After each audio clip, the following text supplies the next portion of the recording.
Il y a Aladji Gaye qui vous suit, Aladji Gaye. Amadou Sarr, cabinet un expert. C'est cool. Bonsoir à tous. Merci. Bonsoir à tous. C'est bien. J'espère qu'on peut démarrer. On démarre dans quelques instants. Merci à tous ceux qui suivent M. Simon, Aladji Gaye, Papa Fall, merci.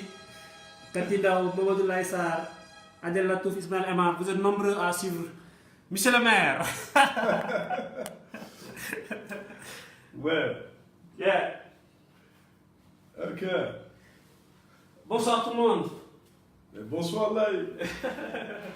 Là, c'est avec mon ami, mon frère. Vous allez entendre du vrai marketing ce soir. Bon, permettez-moi d'abord de saluer la population de Man. Merci Nanour Ofogole Namouda. Haye Mehe Dalna Simon Diouf. Simon Diouf est refna maire Fembar. Ouais. Simon Diouf fait répondre maire Amam. Merci. Voilà. Merci, j'ai pris une petite leçon de sérénité avant de démarrer. C'est normal, c'est normal, chers collègues, chers amis. Très bien. Il faut parler une initiative de Diagona. Très bien. Donc au passage, comme je l'ai dit, je suis très touché par véritablement ton engagement par rapport véritablement à la vulgarisation du marketing dans tous ces domaines. Et tout ça au service des plus démunis en termes de formation, mais également de ceux qui en ont besoin. D'autant qu'on a une tertiarisation de notre économie, ce qui veut dire que tout est un peu tourné vers le commerce et tout ça. Tout à fait. Voilà. Nous Merci, en avons besoin. merci mes chers amis, merci à vous qui nous suivez sur le compte Facebook de M. Simon Diouf et sur le compte de mon propre compte et sur Marketing TV. Je vous remercie de votre fidélité. Ce soir, je reçois une personne qui a une casquette. Il est maire de la commune de Mbam, dans le département de Foundiougne, Oui. région de Fatick. Région de Fatick. Il est responsable de la formation continue à Etika Dakar. Oui. Il est membre du Haut Conseil des collectivités territoriales. Élu aussi. Élu. Donc au niveau du département. Parce Département. que le SCCD, c'est deux groupes. Ouais. Il y a une partie qui est nommée par le président, une autre partie qui est élue par Le peuple. le peuple, mais il s'agit des conseillers, de conseils départementaux et de conseils communaux Très bien. qui élisent un des pairs. Et Très moi, bien. j'ai été élu au niveau du département de Fenouil. Okay. L'autre casquette, il est professeur de marketing. Un passionné de marketing. Passionné. Vous imaginez que le débat sera très riche, donc je vous invite à prendre note.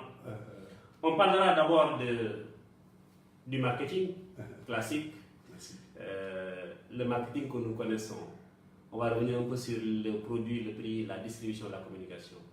Parfait. Ensuite, nous allons parler de l'actualité, du marketing. Et enfin, nous allons parler de marketing politique. Parfait. Parce que nous sommes à quelques jours de l'élection présidentielle. Michel Simon est dans un parti politique, il est également expert en marketing, mais il ne sera pas là comme représentant de son parti, mais expert en marketing politique. On va l'interroger sur le marketing politique. Est-ce qu'aujourd'hui on peut utiliser le mobile pour convaincre les électeurs dans la stratégie électorale? Quel est l'importance des réseaux sociaux? En 2008 déjà, Obama était appelé candidat des réseaux sociaux. Il a gagné les élections après. Cette année, il y a un candidat qu'on appelle candidat des réseaux sociaux. Est-ce qu'il va gagner? On aura les réponses tout à l'heure. On va également parler de publicité politique, l'importance du slogan, comment réussir son discours politique. Voilà autant de thèmes que nous allons aborder. N'hésitez pas à poser vos questions. M. Simon apportera les réponses, je vous le promets. On va commencer d'abord par les présentations. Qui est Simon Diouf? En plus de ce que j'ai dit. Oui, il est très difficile là de parler de soi. Oui, c'est vrai. Et c'est une question que j'évite très souvent. Tout à fait. Mais on va aussi, par respect à ceux qui nous suivent et qui nous écoutent, de nous présenter un peu. On ne sera jamais exhaustif. Voilà. Moi, je m'appelle Simon Diouf. Je suis né dans un petit village dans la commune de Mbam. Il s'appelle Massis. Où j'ai grandi jusqu'à l'âge de 5 ans pour aller faire mes premiers pas à l'école, à l'internat, à l'école Saint-Kizito de Foundiougne. qui est le département d'où je viens. Et après Saint-Kizito, c'est le CM Dien Koumba Ndiaye de Founioun, puis le lycée Koumba Ndoffène Diouf de Fatick, et ensuite l'université Cheikh Anta Diop de Dakar, où j'ai été au département de géographie. Après un 3e cycle en géographie, un diplôme d'études approfondies, je ne me sentais pas trop avec ces disciplines un peu, j'allais dire, classiques dans leur vision. Je voulais véritablement taquiner de nouvelles disciplines qui orientaient vers la gestion de l'organisation, de l'entreprise de façon générale. Et c'est pourquoi, quand j'ai eu écho du programme doctoral de l'ISM Dakar, j'ai fait le test d'entrée pour faire partie de la 4e génération de ceux qui ont fait cette école doctorale, qui avait une orientation donc, de former dans le sens du management des organisations africaines. Mais entre-temps, j'ai eu dans ma formation beaucoup de modules en marketing et je me suis dit, voilà une discipline qui m'intéresse. Après un MBA international qui était un peu trop vaste, je voulais me tailler une chemise qui faisait véritablement donc ma mesure. Et j'ai pu faire un Master 2 en marketing, management. Parce que j'avais le choix entre marketing et communication et marketing management. Mais je trouvais que la communication était juste un bras opérationnel du marketing. Alors que quand il s'agit du marketing management, vous avez un peu plus donc, de vision stratégique et vous n'êtes pas spécifiquement que dans la com. Tout à fait. Et j'ai depuis été véritablement donc féru de marketing. ISM m'a entre-temps recruté, je lui ai fait 9 ans et demi, ma 10e année. J'ai été débauché par Etika Dakar, qui est une école de technique internationale de commerce et de communication et des affaires. Et je gère là-bas le poste de responsable de la formation continue, les Anglais l'appellent exécutif, donc programme. Donc il s'agit aujourd'hui d'accompagner, de renforcer les capacités de certains spécialistes, de certains travailleurs qui voudraient véritablement donc renforcer leur performance, leurs compétences dans d'autres secteurs ou dans le secteur où ils sont. Voilà donc, voilà. Et entre-temps, le virus de la politique, l'appel de la patrie a fait que, voilà, je dis très souvent que, voilà, syndicaliste que j'étais, tout le monde m'attendait aussi dans le champ politique parce que je suis syndicaliste au niveau de la faculté des lettres. Et je fais un gros coucou à un ami Néné, un garçon que je porte au cœur, avec qui nous avons cheminé, avec la liste rouge, une belle génération. Aujourd'hui, on est en politique, c'est juste pour servir. Et c'est un de mes viatiques. Il faut, chez nous les serrères, quand tu nais, le premier souhait qu'on dit, c'est on te souhaite de grandir et d'avoir un esprit. En serrère, je vais vous faire juste la traduction littérale. Agno adjegif. C'est-à-dire qu'il vive et qu'il ait de l'intelligence. L'intelligence maintenant, c'est quoi? C'est de pouvoir avoir cet esprit qui soit véritablement un élément utile à la société, sur tous les plans. L'utilité de la société, ce n'est pas avoir de l'argent, mais c'est donner de l'assistance, c'est être disponible pour tout le monde quand le besoin se présente. Et c'est ça notre credo politique aujourd'hui, notre engagement. Et on reviendra sur ça parce que tout aussi a été enrobé ou accompagné par donc, certaines approches purement marketing. Et c'est ça qui nous a aidé véritablement donc, à être là où nous sommes aujourd'hui sans pour autant faire de grand bruit, sans pour autant faire un peu dans le populisme et tout ça. Voilà. Voilà, merci M. Simon, un riche parcours de la géographie au marketing, ça mène tout droit au géomarketing peut-être. Parfaitement. On parlera peut-être si le temps nous le permet de géomarketing. Vous êtes nombreux à nous suivre. Jean-Paul Manga, professeur Manga. Il y a notre ami Badara Diop qui m'attaque, il me dit pourquoi Pepsi et Coca-Cola. Vous savez que c'est le leader qui est là et moi je suis Attends, parler de Pepsi, Coca-Cola. Pepsi aux États-Unis est leader. Coca est leader mondial. Chacun est leader dans son contexte. Voilà, merci. C'était juste pour vous dire qu'aujourd'hui le combat sera nul. Et puis tu t'habilles à Pepsi, le code couleur. Voilà, merci Badr Diop. Sarah Aristide Gama, professeur de marketing, dit qu'elle sera notre invitée. C'est ça, Sarah, je vous confirme, c'est pour lundi soir. On sera heureux de vous recevoir. Salah Diouf, Salah, au Fogole Serrer. Au Fogole Serrer. Voilà, Awa Konaté, Biran Diam, Maïmouna Taw, vous êtes nombreux. Diara Sall depuis la France. Vous êtes nombreux. Adam Mbodj, Ahmadou Bamba, Mamadou Pouy. Pouy, on va commencer par Pouy. Pouy, c'est un ami à moi qui travaille à Kirel. Il est serré comme moi aujourd'hui. Ouais. C'est M. Pouy qui nous a envoyé ces produits-là. Kanja. Voilà, il est dans le département de la qualité ou de la production de Kirel. Et puis moi, j'ai amené ces produits-là pour demander à l'expert de donner son avis sur vos produits. Est-ce que vous avez copié vos concurrents? Deuxième taquine, Britel. Est-ce que c'est pas du mythe? Ça, c'est un produit de Britel qui est depuis longtemps sur le marché. Sur le marché. L'écran a lancé cette petite brique il n'y a pas longtemps. Et Dano, je l'ai vu également en rayon. Mais moi, voici les produits que je voyais chez... Voici les anciens produits de Pouy. Monsieur Pouy, voici les anciens produits. Ça, c'est les deux anciens produits. Oui, oui. Et ça, c'est du nouveau. De nouveau. Maintenant, je vous demande quel est votre avis. Est-ce qu'il y a eu innovation en passant du berlingot à la briquette? Oui. Puis, vous me permettez de l'appeler briquette? Ou bien il y a eu effet MeToo, comme vous l'avez dit. Est-ce qu'ils ont copié les trois concurrents, Bridel, l'écran et Dano? J'ai besoin de l'avis de l'expert. Non, mais c'est vrai qu'il y a quand même, comment on l'appelle, ce changement est noté, hein, parce que, quoi que l'on puisse dire, c'est ce qu'on appelle l'innovation incrémentale. C'est ça, c'est ça. C'est-à-dire, ici, il n'y a pas de rupture, Il n'y a pas de rupture, oui. mais on sent que quand même, du format au format brique, et je trouve que en matière d'occupation linéaire, il n'y a pas plus, il n'y a pas meilleur que donc les briques. Là, c'est un peu très difficile à exposer. On est obligé de les mettre dans des conditions où la visibilité va poser défaut. Même côté conservation aussi. Côté conservation. Ça, c'est plus pratique. Je crois que voilà. Une fois que c'est ouvert, M. Pouy. Alors, il faut reconnaître, c'est une petite innovation, mais il y a quand même de l'innovation. Mais en plus de cela aussi, c'est qu'on sent le positionnement aussi concurrentiel de ces produits, voilà, qui sont des produits de concurrence directe et de substitut. Donc, M. Pouy, vous le dites, c'est beaux emballages, nous sommes d'accord, mais puis une question, est-ce qu'il n'y a pas eu quand même... De copie, c'est un mytho. C'est un mytho. Voilà. J'espère que les enfants de M. Simon sont en direct.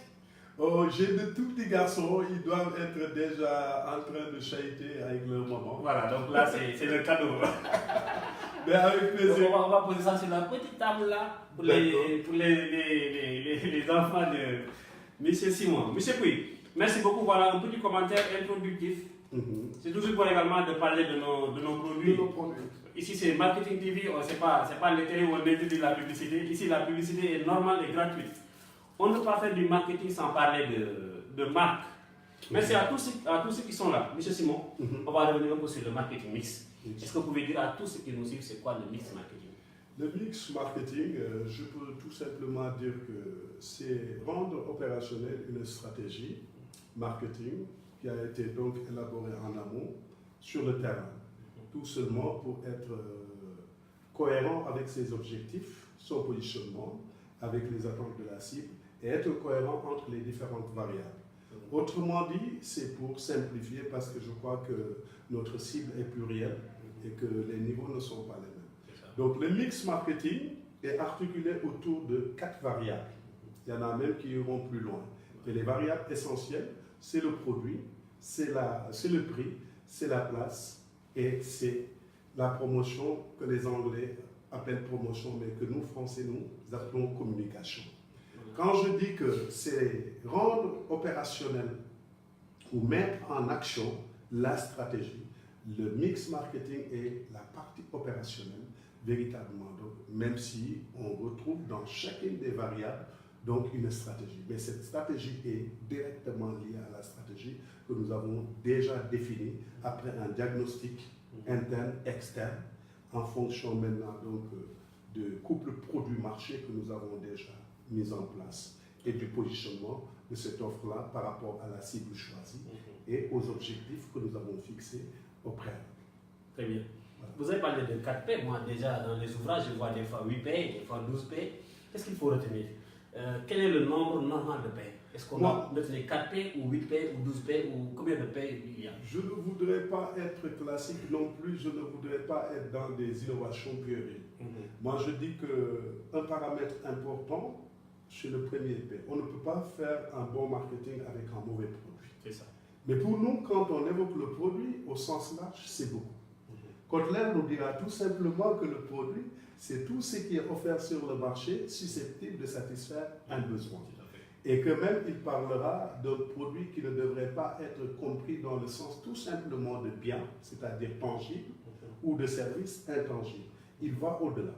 Il dit que ça peut être un endroit, ça peut être une opinion, et ça peut être une personne, toute entité qui a de la valeur pour autrui. Donc ça peut être une personne. Comme aujourd'hui, un homme politique peut incarner une égérie aussi. Et nous les voyons, les sportifs de haut niveau, aujourd'hui, sont des offres marketing et qui sont des produits marketés. Tout à fait. Voilà. Le prix? Le prix, pour moi, d'aucuns disent que c'est la valeur monétaire, donc attribuée à un produit. Mais je dis que je vais plus loin. Le prix, c'est les coûts perçus par l'individu. Je pèse bien mes mots, parce que quand je dis perçu, ça peut ne pas être pour l'instant engagé. Je donne un exemple. Quand je dois acheter un produit, ce qui semble apparent aux yeux de consommateurs, c'est l'étiquette qui est posée sur le prix. Mais ils oublient qu'ils se sont déplacés. Ils ont pris de l'énergie pour se déplacer. Peut-être ils oublient aussi qu'ils ont épuisé du temps pour avoir le produit. C'est pourquoi apprécier le produit, c'est le prix, je veux dire, il faudra l'apprécier sur plusieurs angles. Il s'agit maintenant donc des coûts monétaires et du coût non monétaire. Et c'est pourquoi lorsque nous apprécions donc la valeur d'un produit, il faut prendre plusieurs dimensions dans l'appréciation. Et cette valeur-là, ce n'est rien d'autre que le bénéfice que nous pouvons tirer, mais en contrepartie maintenant donc des coûts que nous sommes prêts à y mettre. Ces coûts sont monétaires et sont non monétaires. Donc il faudra l'intégrer. D'accord. Voilà. La distribution? La distribution, par contre, moi je dis que c'est là où je me plais le mieux parce que c'est là où on sent l'opérationnalité du marketing. Pourquoi? Parce que je disais même ce soir à mes étudiants que c'est le secteur le plus dynamique ou qui engage beaucoup donc, en termes d'impact sociaux et en termes d'impact économique. Je donne l'exemple des États-Unis. 11% de la population active des États-Unis est dans ce secteur du commerce. Et on a très souvent dit que 80% de ceux qui sortent des business schools, au moins, ont été enrôlés dans ce secteur. Et je disais en taquinant mes étudiants, analyser un peu le secteur, tous les secteurs du Sénégal. Vous ne pouvez pas compter les meilleurs centres-banques, c'est-à-dire les plus riches, sans pour autant les localiser dans le secteur de la distribution. Je leur ai dit, notre joyau, avec Ndiouga Kébé par exemple, le building Ndiouga, longtemps a été le joyau du Sénégal. Il était dans la distribution. Et quand on voit également Djilibaï, quand on voit Bokar Sambadje, Barambou, aujourd'hui Senkaro, chez nous. Alors, ça veut dire que c'est un secteur très dynamique. Mais qui sont-ils? C'est un secteur très complexe, mais qui joue un rôle déterminant. Parce qu'il s'agit de pouvoir maintenant ajuster l'offre et la demande, et à travers maintenant donc la distribution, on permet maintenant donc d'acheminer le produit du fabricant jusqu'au consommateur final. Alors cela fait beaucoup d'activités en même temps. Et on peut reconnaître aussi que le coût, il y en a même qui vous disent que presque 80% du coût de certains produits est lié maintenant donc à l'activité de distribution si on y intègre la logistique. Et quand j'évoque la logistique, je parle du transport, de la manutention, du stockage, du fractionnement et tous ces aspects. Et donc c'est là où véritablement donc, il y a beaucoup d'activités qui se réalisent. Et cette distribution aujourd'hui a un nouveau visage. Cette distribution n'est plus que physique. Aujourd'hui, on a des unités commerciales physiques et des unités commerciales virtuelles. De sorte qu'aujourd'hui, on a une palette de possibilités pour nos PME, TPE et tout, de pouvoir se développer. Voyez-vous. Alors donc, c'est un secteur qui a une plus-value importante. Au-delà de la plus-value du producteur, je dis que le distributeur apporte encore de la valeur au produit. Certains vont acheter des produits, non pas parce qu'ils cherchent seulement le produit, mais ils cherchent une expérience de consommation. Parce que le fait d'entrer quelque part à casino, le fait d'entrer dans un grand magasin où tous vos sens ont été suscités dans le cadre du marketing polysensoriel, tout cela, ça suscite quand même des possibilités maintenant de cross-selling et d'expériences uniques en matière d'achat. Donc c'est pourquoi je dis que la valeur ajoutée qu'apporte la distribution, elle est importante. Merci à tous ceux qui sont là. Vous êtes en train d'écouter un marketing pur avec M. Simon Diouf, professeur de marketing. Fallouka, Philippe Gomis, Pape Badablaou, depuis Thiès, Constant Olivier Sagna, Fallouka, Pape Fall, votre étudiant. Un gros coucou à Pape. Pape, c'est un ami. Il aime le marketing. Il y a un autre Pape Fall de douanier cette fois-ci, Tinawad, Manawad. Yanfa, Fatouka, Moustapha Sek, vous êtes nombreux à être là. Merci à tous ceux qui sont connectés. Khadikan, Fallo La Rose, Binta Yafa, Bassirou Diakhaté, Khadija Toudou. Vous n'allez pas citer tout le monde. Docteur Biles, merci. Enfin, la communication. La communication. Souleymane Sundia, il dit que vous habitez la même commune, Foundoun. Ok, bonjour Souleymane. Ouais. Voilà, la communication est une autre variable parce qu'aujourd'hui, le nerf de la guerre aujourd'hui est plus ou moins donc, au niveau de la concurrence. La concurrence donne de la visibilité. C'est ça. Vous savez que donc il y a une triptyque qui compose les objectifs de cette communication-là. On communique pour se faire connaître, on communique pour se faire aimer et on communique pour pousser les gens à agir. C'est ça. Alors, tout ce qui tourne autour de la communication commerciale est articulé à ce niveau. Mais l'avantage ou ce que donne la communication, c'est surtout garantir une notoriété, garantir une image perçue positive, donc par rapport à la clientèle, et tous les produits, toutes les marques qui ont une notoriété forte avec une bonne image de marque sont déjà d'office sélectionnés parce que c'est un repérage facile, c'est une garantie, et tout cela, c'est la communication qui aide à le faire. C'est pourquoi je dis très souvent, on a des difficultés au niveau de nos petites entreprises. Parce que l'outil qu'est le marketing, qui pourrait les aider à tous les niveaux, est très souvent négligé. Un produit ne se vend pas seul. Et il y a aussi beaucoup de confusion. On peut vendre un produit sans la publicité, mais on ne peut pas vendre un produit sans communiquer. La communication ne s'arrête pas à la publicité. J'ai dit très souvent, la publicité même peut à bien des égards ne pas être peut-être le moyen de communication le plus idéal. Quand on veut cacher sa stratégie, par exemple, aux concurrents, on peut ne pas aller à la radio, on peut ne pas aller également donc faire des affiches ou faire de la télé. Il y a le marketing direct, il y a les relations publiques. C'est qu'il y a tellement de supports de communication, tout communique en entreprise.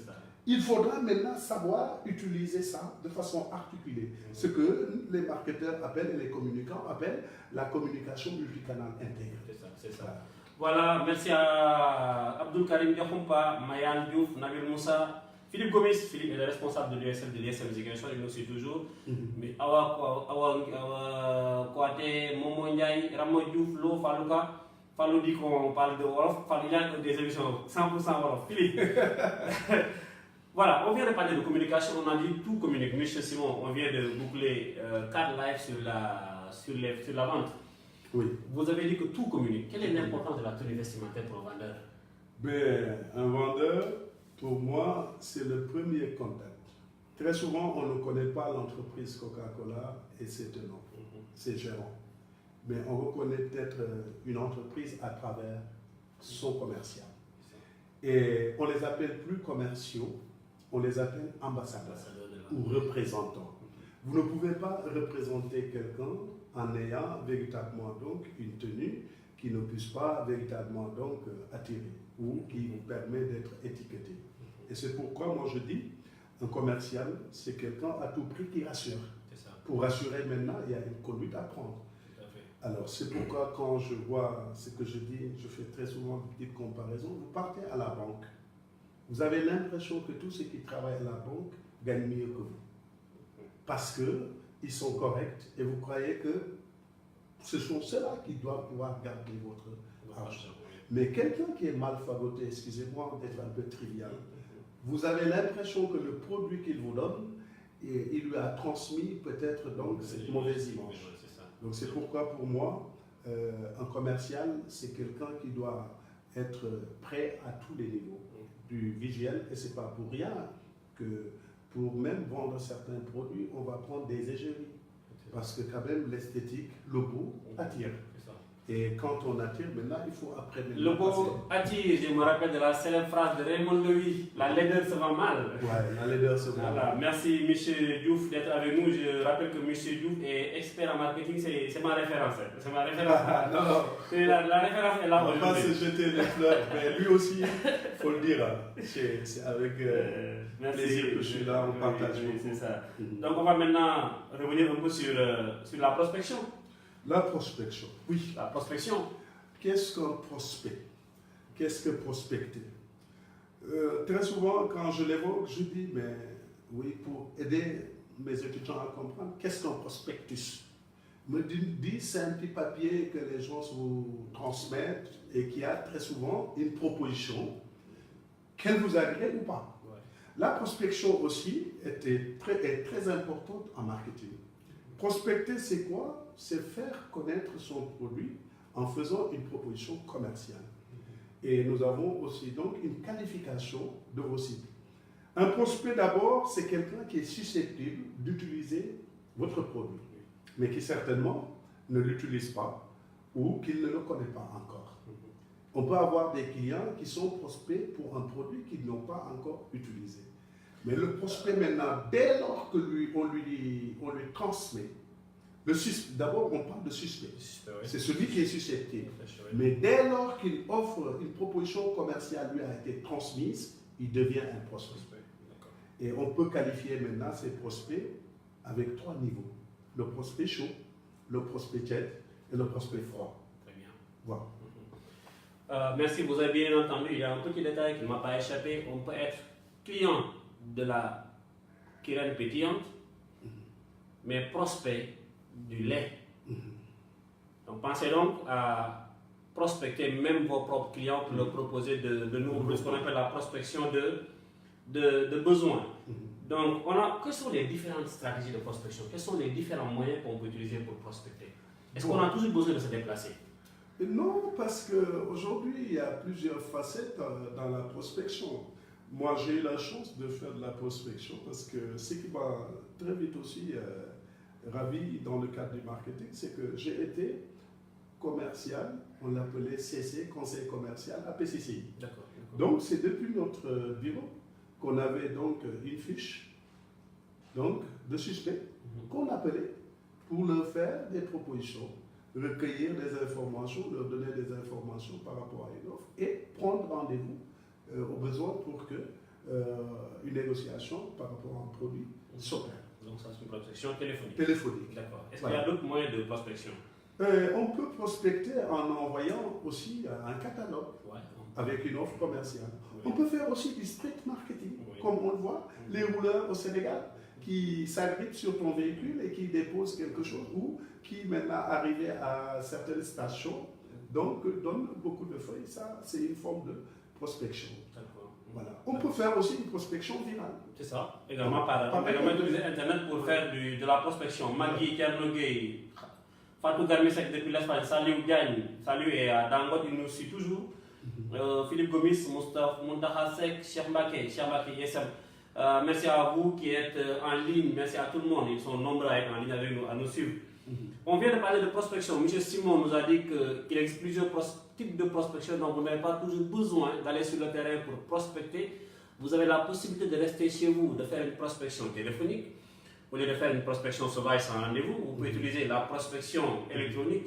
Vous pouvez également faire ce qu'on appelle de l'asile colis, envoyer des colis, c'est également une possibilité de prospection.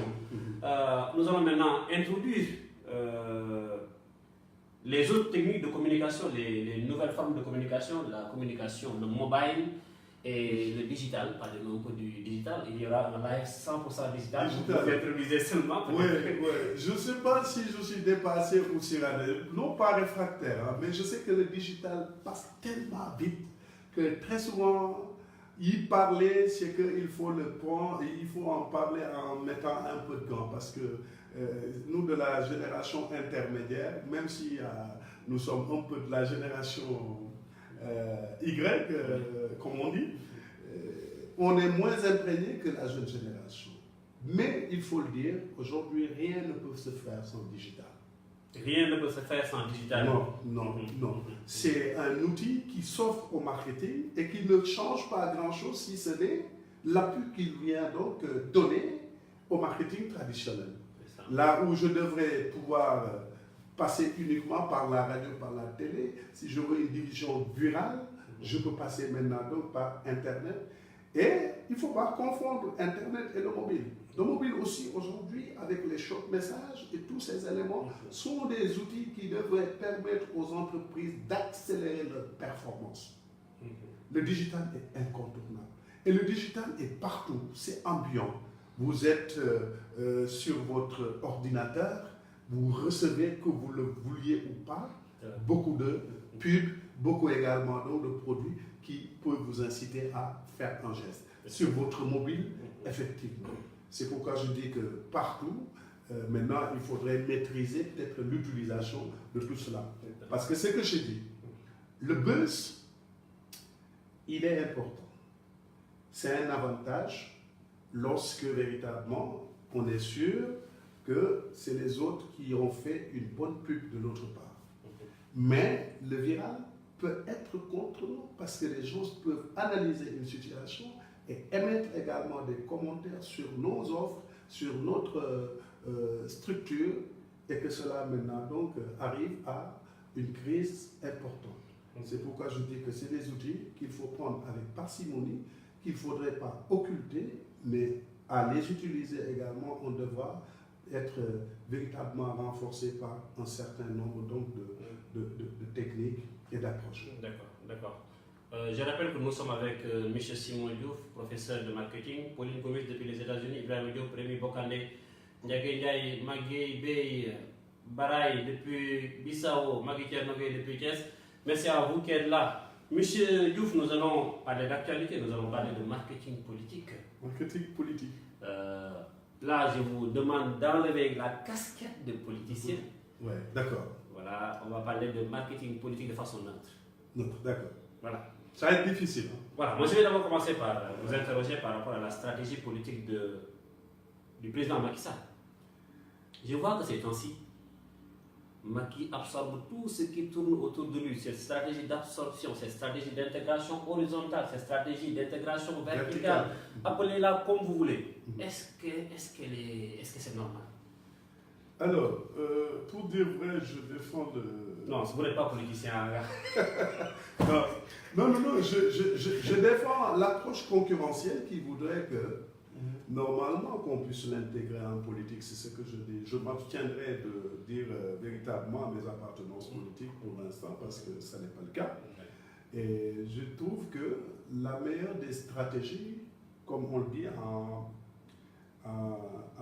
marketing, avec Michael Emery Porter, nous avons les stratégies génériques. Les stratégies génériques déterminent le leader, le challenger, ensuite le suiveur ou le spécialiste. À la base, nous avons véritablement 3 stratégies. Domination par les coûts, différenciation et concentration. Alors, vous ne pouvez pas être leader et ne pas avoir une stratégie quand même pour dominer tout le monde. Et donc, si vous me dites qu'il étend ses tentacules partout, qu'on le veuille ou pas, pour l'instant, si on analyse les parts de marché de chacun, parce que la part de marché qui nous intéresse, ce sont les parts de marché précédentes. Actuellement, on ne peut pas définir les nouvelles parts de marché tant qu'on n'est pas aux élections. Et là-dessus, les élections législatives passées sont la dernière référence. Et on pouvait largement que c'est lui qui domine le terrain. Donc, il n'a pas autre stratégie à dérouler qu'à dominer le marché. Tous les concurrents. Il doit être aussi donc dans une dynamique de prendre le pas sur l'innovation, parce que c'est ce qu'on attend aussi de quelqu'un qui domine, qui est leader. Voilà. Donc, c'est pourquoi, quand vous nous dites sa stratégie comment dirais-je, d'absorption, voilà le terme consacré d'ailleurs, tout ce qui tourne. Et il est dans son... C'est tout à fait normal de par sa position. C'est tout à fait normal. Donc c'est comme dans le marketing des biens. Oui, naturellement. C'est la même chose. En tout cas, Facebook qui absorbe WhatsApp, Facebook qui prend à gauche. Mais quand on est fort, il faut faire tout pour limiter donc les tentacules ou les petites agressions de ses concurrents pour maintenir cette position. Et c'est pourquoi aujourd'hui, ça peut se justifier politiquement, ça peut se justifier marketingement. Les gros, c'est donc comme ça, dans la jungle, là, les gros absorbent les plus petits. Et très souvent, c'est des fusions. Et quand on comprend, c'est une grande coalition. Macky Sall, ce n'est pas un parti. C'est une grande coalition. D'ailleurs, il ne parle plus de Benno Bokk Yakaar, mais il parle de la grande coalition présidentielle. C'est ce qui justifie cette capacité d'absorption. Et jusqu'aujourd'hui, à temps réel, vous entendez que telle personne a rallié la mouvance. Et on s'attendait au contraire. Parce qu'avec le parrainage, on se disait que le peu d'opposants qui devraient passer devrait permettre maintenant donc au C25 de se regrouper autour de cela. Mais certains du C25 s'orientent là où on ne les attendait pas. À travers le parti présidentiel. Bon, c'est quoi la contrepartie? Vous savez, l'offre politique, elle est très souvent floue et dangereuse. Et ça ne devrait pas l'être. Pour tout marketing, il faut quand même un peu de changement, pour moi, clair. Je ne défends pas les concepts de transhumance, non plus aussi je ne les rejette pas. Parce qu'on dit en politique, le thème consacré, c'est qu'on ne dit jamais non. Quelqu'un disait que c'est le cimetière où on enterrait ses amitiés. Mais c'est aussi là où ressuscitent les inimitiés. Et c'est là où ressuscitent également donc certaines amitiés perdues. Et je dis qu'à ce niveau, véritablement, il faut qu'un travail de SAP soit suffisamment réalisé donc par les acteurs. Je rappelle que nous sommes avec M. Simon Diouf, professeur expert en marketing. Merci à Mike Sega, Dabandia et Salif Keneme. Dembo, c'est vrai, Dembo dit qu'en réalité, dans ce monde, tout est marketing. Est-ce qu'il a raison? Dans ce monde, tout est marketing. Mais oui. Le marketing nous a envahis jusqu'au fin fond même de nos trucs intérieurs. Voilà. Rien que ce petit studio, mais tout est dedans. Moi, je dis, vous ne pouvez pas faire 50 mètres sans pour autant être touché par un signal marketing. Oui, vous avez tellement raison, ça me rappelle ce que disait Roger Guérin, l'air est composé d'azote, d'oxygène et de publicité. On en a beaucoup. Bon, on vient de parler du cas du candidat Macky Sall qui a déjà une stratégie d'absorption, une stratégie d'intégration, une stratégie, disons, de phagocytage. Il mange tout. Non, mais parlons maintenant du candidat Sonko, le phénomène Sonko. Sonko, lui, on l'appelle le candidat des réseaux sociaux. Est-ce qu'il va réussir ce qu'Obama avait réussi en 2008 aux États-Unis? Vous savez, c'est une autre époque. Les réseaux sociaux ont connu entre-temps une forte mutation. Aujourd'hui, c'est l'ère des fake news. Il y en a tellement. À l'époque, le peu de contrôle qui pouvait se faire n'existe plus dans ce sens. Je ne dirais pas que les gens n'ont pas de retenue. Mais entre-temps, quand même, il faut se dire que beaucoup d'eau est passé donc sous le pont, au point que aujourd'hui, vous-même, si vous lisez quelque chose de moi, le premier réflexe, est-ce que c'est vrai? Est-ce que ça l'était avant? Je dis que ça pouvait l'être, mais pas avec la même acuité comme aujourd'hui. Alors, c'est aussi un élément qui peut jouer beaucoup à son avantage. Pourquoi c'est que je dis? C'est qu'avec tout ce qui est Internet et viral, on est capable de toucher beaucoup d'individus à plusieurs niveaux à temps réel. Parce qu'il y a une interactivité phénoménale. Entre autres aussi, il faut le reconnaître, qui est notre cible véritablement. Voilà, Justement, à la cible. Est-ce que la segmentation actuelle de l'électorat sénégalais permet quand même de communiquer avec tout le monde via le mobile et les réseaux sociaux? Non, mais c'est ce que je dis. Quand vous avez pratiqué le marketing, vous comprenez que le travail de ça préalable n'est pas très souvent réalisé par les hommes politiques. Parce qu'on croit que le marketing politique s'arrête seulement à faire une proposition d'offre et à communiquer. Je vais vous interrompre un instant.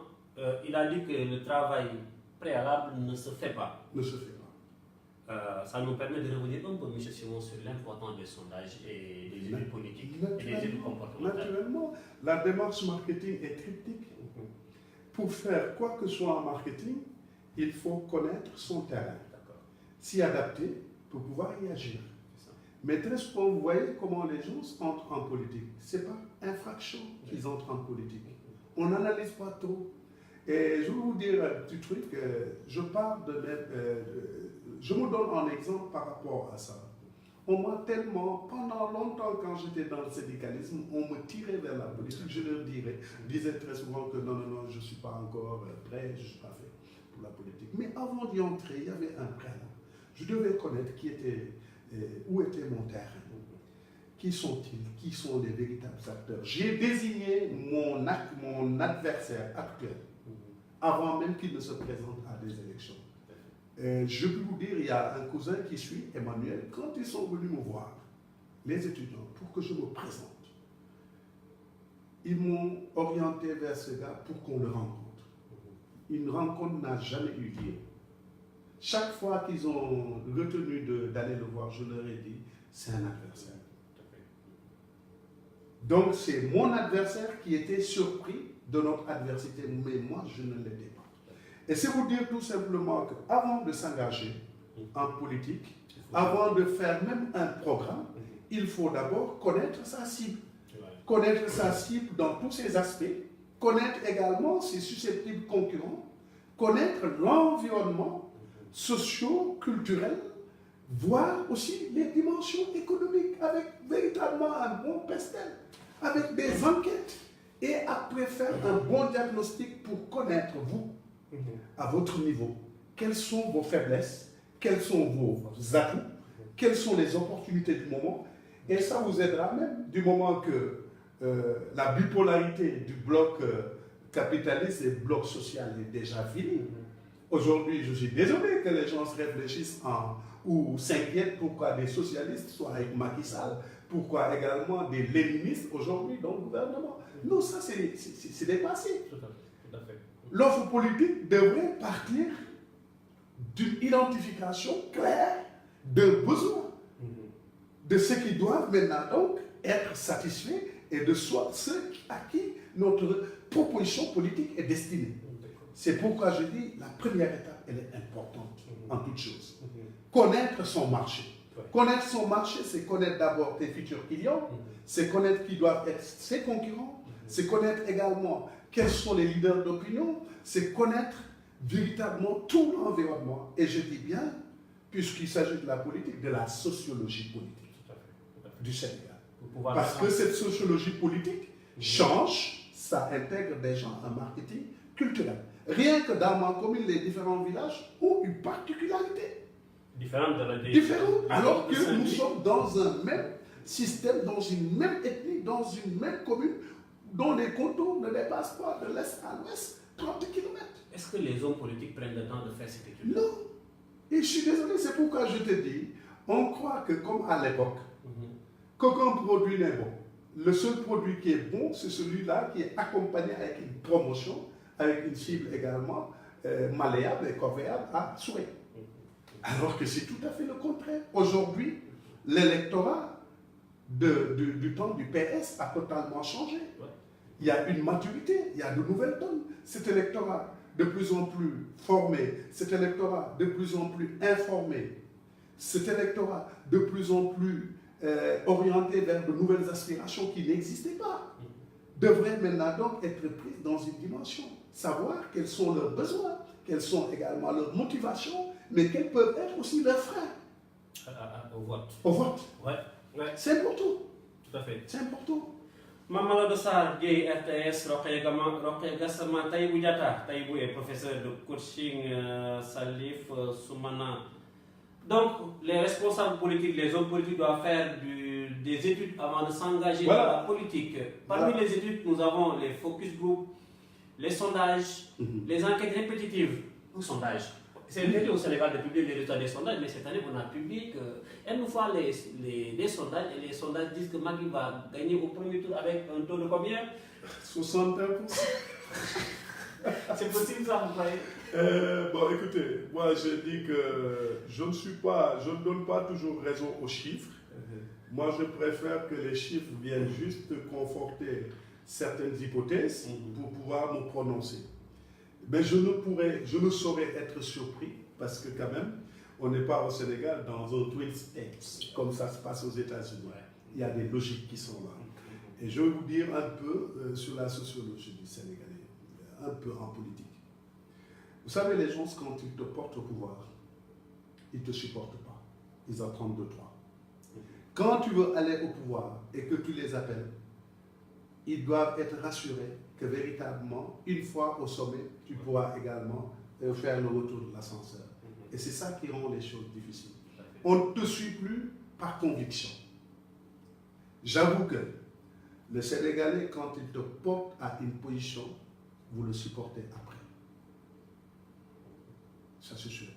Et c'est pourquoi, maintenant par rapport au sondage, pour revenir, je ne fais pas trop confiance au sondage. Moi, je suis pas de ces opinions. Je veux quand même des chiffres clairs, parce que moi je dis les faits sont têtus. Et je ne sais pas, j'ai suivi un peu une petite déclaration du candidat Macky Sall, mais il est convaincu qu'il ne peut pas y avoir de problème dans certaines zones, mais dans d'autres zones, il est sûr et il incite chacun. Ça veut dire que par rapport véritablement donc à la carte politique, il sait que certaines zones sont acquises, mais pas d'autres. Ce qui veut dire que maintenant, un travail de ça doit être fait. C'est comme nous le faisons dans le cadre de la gestion de la relation client. Quand on identifie nos clients, ce qui reste, c'est de les différencier. Et en les différenciant, on pourra maintenant donc apporter des réponses spécifiques à chaque segment. Peut-être qu'à son niveau, il comprend qu'un focus soit fait dans ces zones où il est un peu quand même écorché un peu, et dans d'autres zones, faire de la consolidation. Peut-être que tous ces aspects maintenant pourront donner, mais je parle toujours avec des hypothèses. Une question de Badara Diop. Les candidats en général sur les affiches de campagne ont des postures clichés et on ne sent pas la sincérité justement sur ces postures. Alors selon vous, quelle sera la posture parfaite ou convaincante pour un candidat sur une affiche? Badara Diop est également expert en photographie. Quelle est la posture parfaite? Badara, je n'ai pas véritablement, je n'aurai pas l'outrecuidance de me positionner dans un domaine spécifique. Je sais que quand même tout communique et on peut facilement aussi à travers une image identifier le faux du vrai. Et je crois que pour ne pas véritablement donc heurter